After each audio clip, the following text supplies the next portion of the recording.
পাকিস্তানলৈ যোৱা বা পাকিস্তানৰ কিবা এটা সমাজ মাধ্যমত শ্বেয়াৰ কৰিলেই পাকিস্তানৰ এজেণ্ট হৈ যায় নেকি?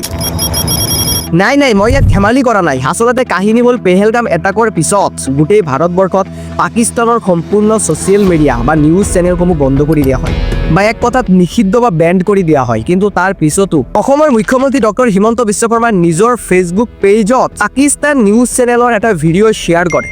এতিয়া ইয়াত দুটা প্ৰশ্ন উঠে। প্ৰথমটো হ'ল যে যিটো মুহূৰ্তত গোটেই ভাৰতবৰ্ষত পাকিস্তানৰ নিউজ চেনেল বন্ধ বা নিষিদ্ধ, তেনেস্থলত অসমৰ মুখ্যমন্ত্ৰী ডক্টৰ হিমন্ত বিশ্ব শৰ্মাই পাকিস্তানৰ নিউজ চেনেলৰ ভিডিঅ' পালে ক'ত? আৰু দ্বিতীয় হ'ল যেতিয়া নেকি কোনো এটা দেশৰ চৰকাৰে অফিচিয়েলি কোনো এটা বস্তুক বেণ্ড কৰি দিয়ে বা নিষিদ্ধ কৰি দিয়ে, সেইটো বস্তুক যদি কোনোবাই যিকোনো পদ্ধতি ব্যৱহাৰ কৰি সেইটোক ইউজ কৰিব বিচাৰে বা ট্ৰাই কৰে, তেনেহ'লে সেইটো সম্পূৰ্ণ নিষিদ্ধ আৰু আইন বিৰোধী।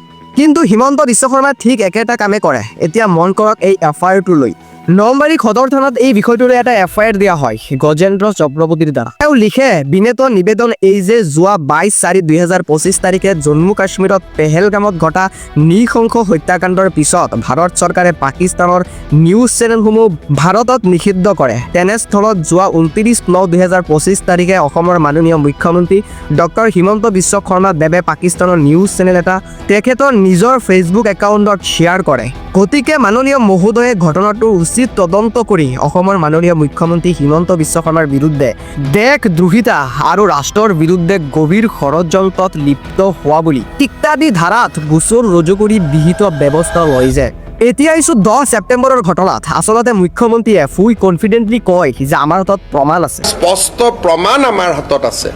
গতিকে আপোনালোকে মুখ্যমন্ত্ৰী এজনক বিশ্বাসো কৰিব লাগিব আৰু আপোনালোকৰ যি মৰম প্ৰীতি আছে আপোনালোকে ত্যাগ কৰিবৰ কাৰণেও সাজু হৈ থাকক। এজন মুখ্যমন্ত্ৰীয়ে 24 ঘণ্টাৰ মূৰে মূৰে যিহেতু কৈ আছে আপোনালোকে বিশ্বাস কৰক, কিন্তু মুখ্যমন্ত্ৰীয়ে এইটো পাহৰি যায় যে 10 ছেপ্টেম্বৰ আহিব।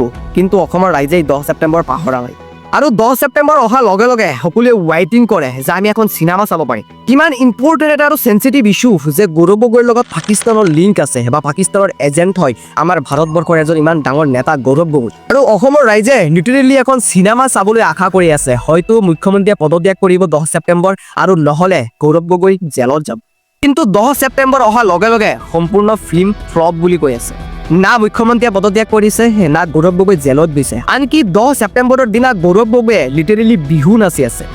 যদি সঁচাকৈ মুখ্যমন্ত্ৰীয়ে এইটো প্ৰমাণ কৰিব পাৰে যে গৌৰৱ গগৈ কিবা নহয় কিবা পাকিস্তানৰ লগত লিংক আছে বা পাকিস্তানৰ এজেণ্ট হয়, তেনেহ'লে এইটো এতিয়া নেশ্যনেলাইজ কৰি দিব লাগে, চেণ্ট্ৰেলত তদন্ত চলাব লাগে। কাৰণ এইটো বহুত চেঞ্চিটিভ ইছ্যু। এইটো কোনো চিনেমাৰ কাহিনী নহয়, কোন জিকিব কোন হাৰিব সেইটো কোনো কথা নহয়। আৰু যদি মুখ্যমন্ত্ৰীৰ পদত্যাগৰ কথাত আহোঁ, তেনেহ'লে আপুনি প্ৰাইম মিনিষ্টাৰ হোৱাৰ যিমান সম্ভাৱনা আছে তাতকৈ কম সম্ভাৱনা আছে হিমন্ত বিশ্ব শৰ্মা পদত্যাগ কৰা। আৰু এইটো নতুন নহয়, হিমন্ত বিশ্ব শৰ্মা প্ৰায় সময়তে যিকোনো চেলেঞ্জত পদত্যাগ কৰিব বুলি কৈ আহে। গতিকে মই ভাবোঁ যে এইটোক অসমৰ যে চিনেমা বুলি নাভাবিব লাগে, এইটোক চেঞ্চিটিভলি ল'ব লাগে আৰু এইটোৰ ওপৰত তদন্ত হ'ব লাগে আৰু প্ৰমাণ হ'ব লাগে যে গৌৰৱ গগৈ আচলতে পাকিস্তানৰ দালাল বা পাকিস্তানৰ এজেণ্ট, নাকি মুখ্যমন্ত্ৰীৰ এইটো এটা ষড়যন্ত্ৰ।